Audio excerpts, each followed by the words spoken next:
Il n'y a aucune excuse pour prendre sa retraite pauvre.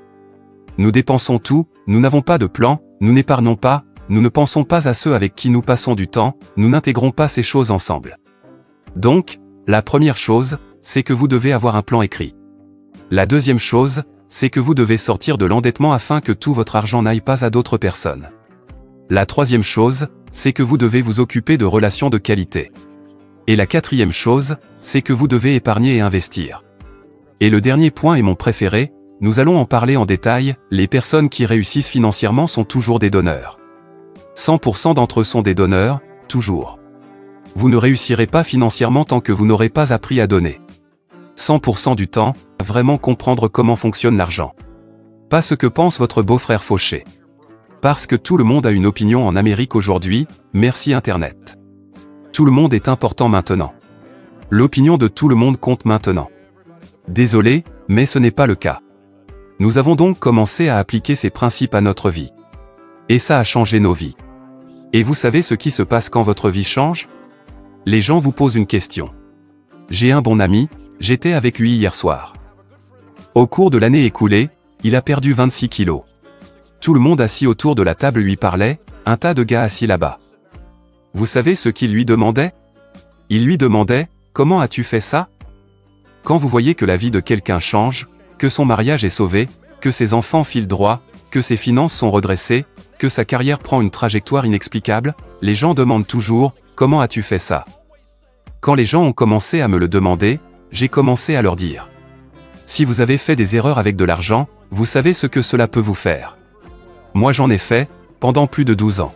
Combien d'entre vous ont grandi comme moi? Et quand je dis comme moi, je veux dire, pas riche du tout. Bon c'est vrai, nous n'étions pas pauvres, nous n'étions juste pas riches. Je me souviens, vers l'âge de 12 ans, j'avais envie de faire un tour à vélo, jusqu'à l'épicerie du coin. Je voulais aller là-bas, et m'acheter un thé glacé. Vous savez combien ces trucs peuvent être délicieux. Je suis donc allé demander à mon père. J'ai dit, papa, j'ai besoin d'argent pour aller à l'épicerie. Et mon père m'a demandé, quel âge as-tu? J'ai répondu, eh bien, je suis ton fils. J'ai 12 ans. Il a dit, tu as 12 ans, tu n'as pas besoin d'argent, tu as besoin d'un travail. Vous savez de quel genre de père je parle. Certains d'entre vous en ont certainement eu un comme ça. Mon père ne pensait pas que le travail était une théorie de la gestion, c'était quelque chose que tu faisais. C'était une activité. Et pour lui, même les enfants pouvaient bien travailler sans problème. Il a donc dit, tu as besoin de gagner de l'argent. Où vas-tu en trouver? J'ai répondu, eh bien, certains de mes copains tondent des pelouses. Je suppose que je pourrais tondre des pelouses. Écoutez, c'est une histoire vraie. Alors il m'a emmené,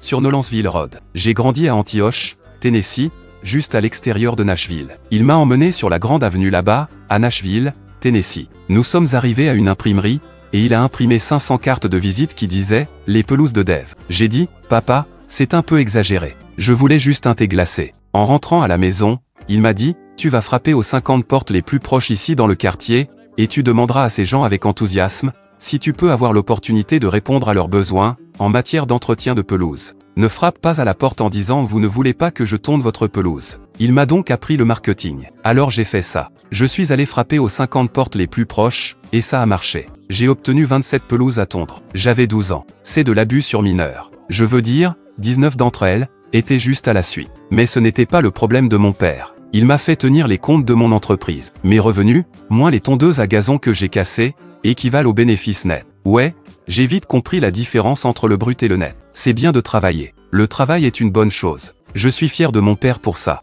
Apprendre ces choses à ce petit gamin chauve et méchant, c'était quelque chose. J'ai obtenu mon diplôme de fin d'études secondaires à 18 ans, et 3 semaines plus tard, j'ai passé ma licence d'agent immobilier. J'ai commencé à vendre des biens immobiliers, je suis parti à l'université, et j'ai terminé en 4 ans. Ça, c'est ce que vous faites quand vous payez vous-même votre école. Vous ne traînez pas, vous savez, car traîner, ça coûte plus cher. J'ai compris ça. Alors je me suis énormément donné du mal pour finir l'université. J'ai rencontré ma belle-femme, Sharon, nous nous sommes mariés, et lorsque nous avons terminé, nous avons commencé notre vie sans un sou. Combien d'entre vous se souviennent d'avoir commencé sans un sou? Oh mon Dieu, on n'a pas d'argent, chérie, mais on a de l'amour. C'est une bonne chose aussi, parce qu'on n'avait vraiment pas d'argent. C'était dur. On mangeait sur une table de cartes, et elle conduisait une Pinto de 1902. Je suis sorti de l'université, et après quelques emplois, j'ai commencé à acheter et vendre des biens immobiliers. J'ai grandi dans le monde de l'immobilier, mes parents étaient dans l'immobilier, et j'étais doué pour ça. En partant de rien,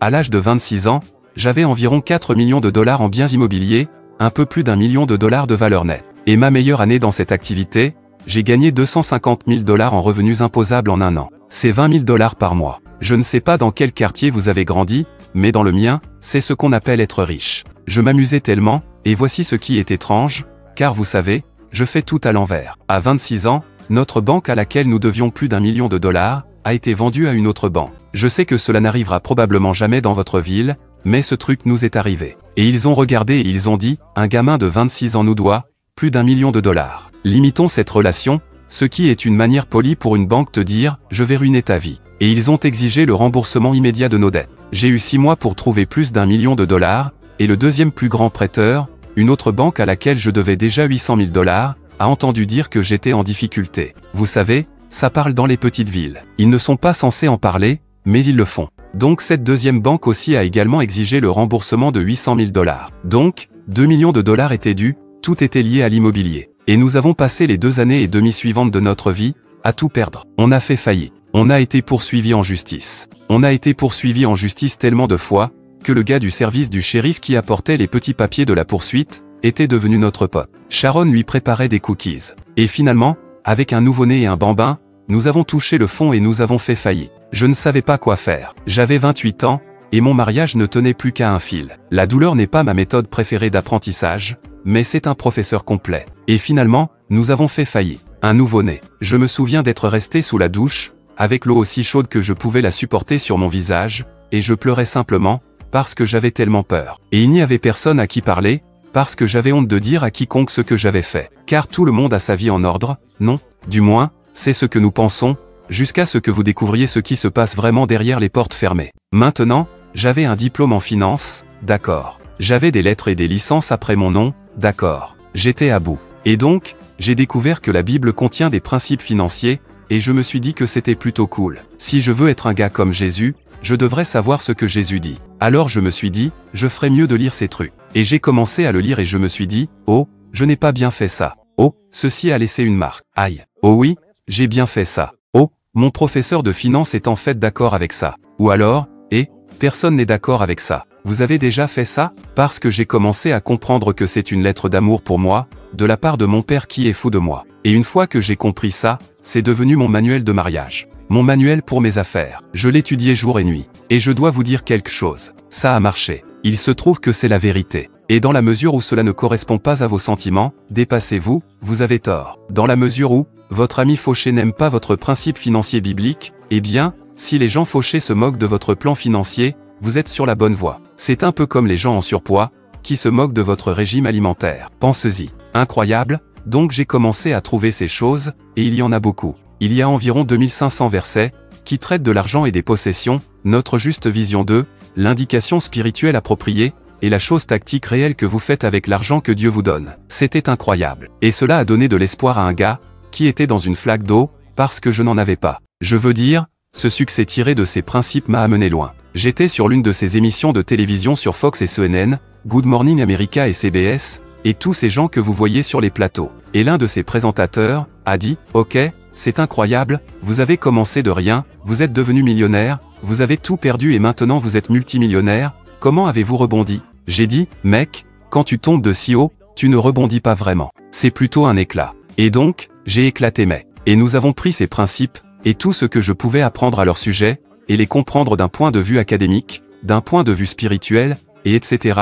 Et j'ai commencé à vraiment comprendre comment fonctionne l'argent. Pas ce que pense votre beau-frère fauché. Parce que tout le monde a une opinion en Amérique aujourd'hui, merci Internet. Tout le monde est important maintenant. L'opinion de tout le monde compte maintenant. Désolé, mais ce n'est pas le cas. Nous avons donc commencé à appliquer ces principes à notre vie. Et ça a changé nos vies. Et vous savez ce qui se passe quand votre vie change? Les gens vous posent une question. J'ai un bon ami, j'étais avec lui hier soir. Au cours de l'année écoulée, il a perdu 26 kilos. Tout le monde assis autour de la table lui parlait, un tas de gars assis là-bas. Vous savez ce qu'il lui demandait? Il lui demandait, comment as-tu fait ça? Quand vous voyez que la vie de quelqu'un change, que son mariage est sauvé, que ses enfants filent droit, que ses finances sont redressées, que sa carrière prend une trajectoire inexplicable, les gens demandent toujours, comment as-tu fait ça? Quand les gens ont commencé à me le demander, j'ai commencé à leur dire, si vous avez fait des erreurs avec de l'argent, vous savez ce que cela peut vous faire. Moi j'en ai fait, pendant plus de 12 ans. Chacun d'entre vous en a probablement fait cette semaine, tout comme moi. Mais je fais moins d'erreurs maintenant que je n'en faisais avant. Parce que j'ai trouvé la parole de Dieu,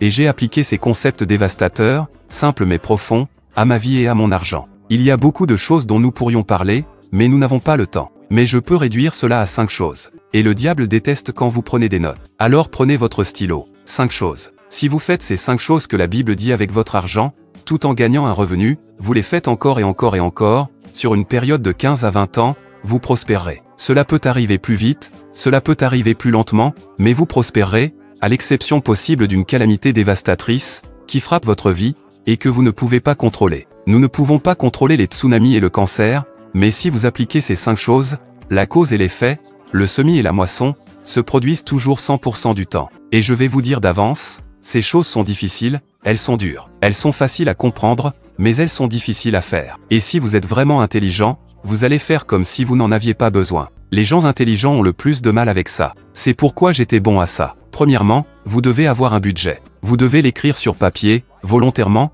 avant le début du mois. Chaque dollar a une mission, chaque dollar a un nom, pas seulement dans ma tête, pas seulement sur mon application iPhone, écrivez-le sur papier, volontairement, avant le début du mois. Chaque dollar a un nom, et si vous êtes marié, vous vous mettez d'accord là-dessus avec votre conjoint. Jésus a dit, ne construisez pas une tour sans d'abord en calculer le coût, de peur que vous n'arriviez à mi-chemin, et que vous ne puissiez pas terminer, et que tous ceux qui vous voient commencent à se moquer de vous et disent, cet homme a commencé à construire, et n'a pas pu terminer. Il y a une cause à effet qui se passe ici. Écrivez-le. Si vous gérez de l'argent pour une entreprise et que, vous gérez de l'argent pour cette entreprise de la façon dont vous gérez votre argent maintenant, vous licencieriez-vous? Ne répondez pas à ça. Mon ami Zig Ziglar avait l'habitude de dire, si vous ne visez rien, vous l'atteindrez à chaque fois. John Maxwell dit qu'un budget, c'est quand les gens disent à leur argent quoi faire, au lieu de se demander où il est passé. Si vous allez construire une maison de 4 millions de dollars, vous auriez un plan. Chaque détail serait prévu, où les prises vont aller, où la climatisation va aller, comment la structure du toit va être.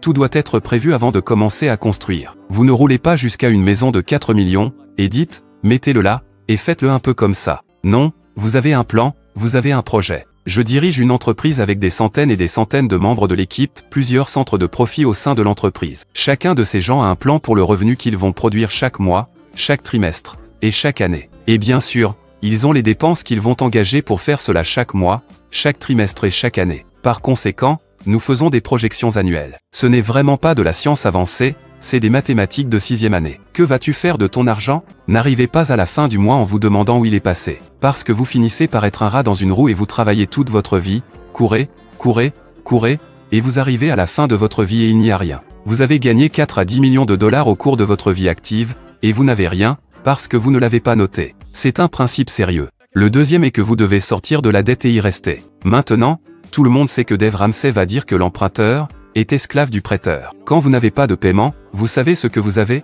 De l'argent. Vous dites certainement, je n'ai besoin de rien. Mais je veux beaucoup de choses. Il n'y a rien de mal à vouloir de belles choses, mais le problème est quand vos affaires vous possèdent. Quand vous avez un prêt étudiant, qui a duré si longtemps que vous pensez que c'est un animal de compagnie. Quand Mastercard est votre maître. Quand vous avez découvert la servitude ou l'angoisse américaine. Eh bien, on ne peut pas vivre sans ça, c'est aussi ce que mon professeur de finance disait, et il était fauché. Qu'est-ce qui ne va pas avec cette image? Un professeur de finance fauché, c'est comme un professeur d'atelier avec des doigts manquants. Il faut avoir une sorte de moment Dr Phil avec certaines de ces personnes. Comment ça marche pour vous? Parce que tous ces gens, ces soi-disant experts, tous ceux qui m'ont enseigné, vous parleront de la dette. J'étais dans le secteur immobilier, nous utilisions l'argent des autres. On nous enseignait l'effet de levier, toutes les visions sophistiquées de l'effet de levier et tout ça. Je peux vous les expliquer, je peux vous montrer les calculs, car je suis un nerd en maths. Mais en fin de compte, il n'y a pas un seul endroit dans les Écritures où Dieu a utilisé la dette pour bénir son peuple. Ce n'est pas là une seule fois. En fait, il n'y a même pas une seule chose positive à dire à ce sujet. Ce n'est pas une question de salut, ce n'est pas un péché,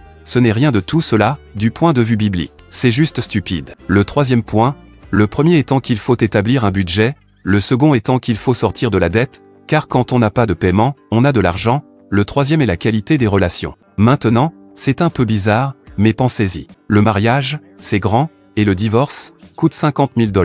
La dysfonction dans la famille vous coûte de l'argent, tout simplement. Des parents fous, des frères ivres, si vous les laissez entrer dans vos limites, leur dysfonctionnement vous rendra fauché. Parce que vous vous engagez dans le dysfonctionnement, et ça, nous l'avons tous. Toute personne qui n'a pas de folie dans sa famille, ne s'est pas réveillée récemment. Tout le monde a de la folie quelque part dans la famille, que ce soit derrière la porte du placard, derrière la colline, ou au coin de la rue, à l'alambic. Vous ne savez pas où elle se trouve, mais la folie est dans votre famille et je ne fais pas exception. Je viens des collines de l'Est du Tennessee. Quand nous faisons preuve de folie, nous le faisons en grand. Nous avons malheureusement à travailler avec les effets de toute la dysfonction, car c'est ainsi. Nous avons donc travaillé pendant 25 ans maintenant, avec des personnes dépendantes. Et je dois simplement vous dire que si vous êtes dépendant de quelque chose, peu importe ce que c'est, le jeu, la pornographie, ce sont les deux grandes dépendances actuelles, énormes, incroyablement énormes. Et bien sûr, les vieilles habitudes, les drogues et l'alcool, et ce genre de choses. Mais les personnes qui sont dépendantes, 100% d'entre elles sont finalement fauchées. Et les personnes qui restent avec elles, sont aussi fauchées à 100%. C'est un exemple extrême de relation de qualité. Mais Tom Stanley, qui a écrit le livre The Millionaire Next Door, a écrit un autre livre intitulé The Millionaire Mind. Dans The Millionaire Mind, il a étudié les décamillionnaires, des personnes qui possèdent 10 millions ou plus, et qui gagnent 750 000 $ par an ou plus. Il a trouvé 39 caractéristiques corrélées chez ces personnes. Les relations avaient quelque chose à voir avec les 5 premières. La durée de leur mariage, la qualité de leur mariage, leur intégrité, toutes ces choses ont à voir avec les comportements, le caractère, leur capacité à bien s'entendre avec les autres. Parce que devinez qui réussit dans ce monde? Les gens sympas, généreux et qui aiment les autres. C'est eux que vous promouvez, s'ils travaillent pour vous. C'est eux que vous êtes content de voir promus, s'ils travaillent à vos côtés. C'est eux que nous voulons voir gagner. Les ennuis gagnent toujours? Non, vous regardez trop la télévision. Dans le monde réel, les ennuis sont punis, parce que nous ne faisons pas affaire avec eux. Si un gars vient chez moi, se comporte mal et insulte ma femme pendant qu'il répare mon chauffage, il n'a plus le droit de réparer mon chauffage. C'est simple, non. Si je vais au restaurant et il jette ma nourriture sur la table en disant « Mangez », je n'irai plus dans ce restaurant. Ce n'est pas du service, c'est de l'abus. Cette personne ne sera pas promue. C'est ainsi que fonctionne la vie. La Bible dit que la mauvaise compagnie corrompt les bonnes mœurs. Votre revenu familial, votre revenu personnel, sur une période de temps, pas instantanément, mais sur une période de temps, sera dans les 10 à 15% de la moyenne des revenus de vos 10 amis les plus proches. Vous ne laissez pas vos enfants traîner avec des délinquants juvéniles. Pourquoi? Parce qu'ils deviendront des délinquants juvéniles. Si le petit Johnny dans la rue fume de l'herbe, vous n'avez pas le droit de traîner avec le petit Johnny. Vous deviendrez aussi un fumeur de joint, n'est-ce pas? C'est ce que nous, parents, faisons. Nous n'autorisons pas les rencontres missionnaires dans notre maison. Si vous venez chercher une de mes filles pour un rendez-vous devant notre maison, et que vous klaxonnez, vous feriez mieux de livrer une pizza. Les relations de qualité changent tout. Si vous ne laissez pas vos enfants traîner avec des délinquants juvéniles de peur qu'ils ne le deviennent, avec qui traînez-vous vous-même? Vous allez devenir celui avec qui vous passez du temps. Votre bouche, votre esprit, je peux vous dire que les films que vous avez vus et les livres que vous avez lus ont été influencés par les personnes avec qui vous traînez, et ceci affecte vos revenus, et l'issue de votre bilan financier personnel. Numéro 4, économisez de l'argent, investissez de l'argent. La Bible dit, dans la maison du sage se trouvent des réserves de nourriture et d'huile de choix, mais un homme insensé dévore tout ce qu'il a. Les gens sages économisent de l'argent. Si vous dépensez tout ce que vous gagnez, vous êtes un insensé. J'ai été un insensé, du point de vue biblique, parce qu'il y a eu des moments dans ma vie où j'ai dépensé tout ce que je gagnais. Il y a eu des moments où j'ai essayé de gagner plus pour compenser ma stupidité, parce que je suis plutôt doué pour gagner de l'argent, mais je n'ai pas toujours été doué pour le garder. Les gens sages économisent de l'argent. Vous savez, vous devez avoir un plan. Et nous apprenons aux gens à économiser pour 3 choses de base. La première chose pour laquelle vous économisez est pour un jour de pluie. Grand-mère avait raison, s'il va pleuvoir, il vaut mieux être prêt. Le magazine Money dit que 78% de personnes vont subir un événement financier négatif majeur dans n'importe quelle période de 10 ans. Ça peut être un licenciement, un accident de voiture, quelque chose va se passer et vous aurez besoin d'argent. L'une des choses que je ne comprends pas, c'est la grossesse inattendue, mais bon, quelque chose va se passer et vous aurez besoin d'argent. La deuxième chose pour laquelle vous économisez, c'est pour pouvoir payer en espèces pour les choses. Donc, quand vous économisez et payez en espèces pour quelque chose, devinez quoi? Cela signifie que vous aviez un plan, que vous aviez économisé de l'argent, que vous aviez un budget et que vous n'avez aucune dette, car vous venez de payer pour cela. Et une chose intéressante se produit lorsque vous payez pour quelque chose, vous en êtes le propriétaire. C'est fini, la transaction est terminée. Sinon, nous pédalons et pédalons encore et encore. Combien d'entre vous sont comme moi, vous avez acheté quelque chose et d'ici le temps que vous ayez fini de payer les mensualités, vous le détestiez. Parce que vous en avez juste assez de cette chose, de ces paiements répétitifs. Épargner et payer en espèces. C'est bizarre, je sais. La normalité, c'est d'être endetté. Je ne veux pas être normal. Mon objectif, c'est d'être bizarre. La dernière chose pour laquelle vous économisez, c'est pour les investissements à long terme, afin de pouvoir prendre votre retraite dignement, et envoyer vos enfants à l'université. Il n'y a aucune excuse pour prendre sa retraite pauvre. Nous dépensons tout, nous n'avons pas de plan, nous n'épargnons pas, nous ne pensons pas à ceux avec qui nous passons du temps, nous n'intégrons pas ces choses ensemble. Donc, la première chose, c'est que vous devez avoir un plan écrit. La deuxième chose, c'est que vous devez sortir de l'endettement afin que tout votre argent n'aille pas à d'autres personnes. La troisième chose, c'est que vous devez vous occuper de relations de qualité. Et la quatrième chose, c'est que vous devez épargner et investir. Et le dernier point est mon préféré, nous allons en parler en détail, les personnes qui réussissent financièrement sont toujours des donneurs. 100% d'entre eux sont des donneurs, toujours. Vous ne réussirez pas financièrement tant que vous n'aurez pas appris à donner. 100% du temps, voici pourquoi. Lorsque vous donnez, vous devenez une personne généreuse. Pas seulement financièrement généreuse ou mathématiquement généreuse, mais votre esprit change. Vous êtes la personne qui ouvre les portes, qui aide à porter les courses d'une personne, vous êtes généreux. Et les personnes généreuses retombent sur le numéro 3, les relations de qualité. Vous voyez, toutes ces choses commencent à se mélanger. Et vous obtenez ce magnifique kaléidoscope qui transforme votre vie. Ce sont des principes faciles à comprendre, mais difficiles à mettre en œuvre. Mais quand vous le faites, sauf en cas de calamité, 100% du temps, ça marche.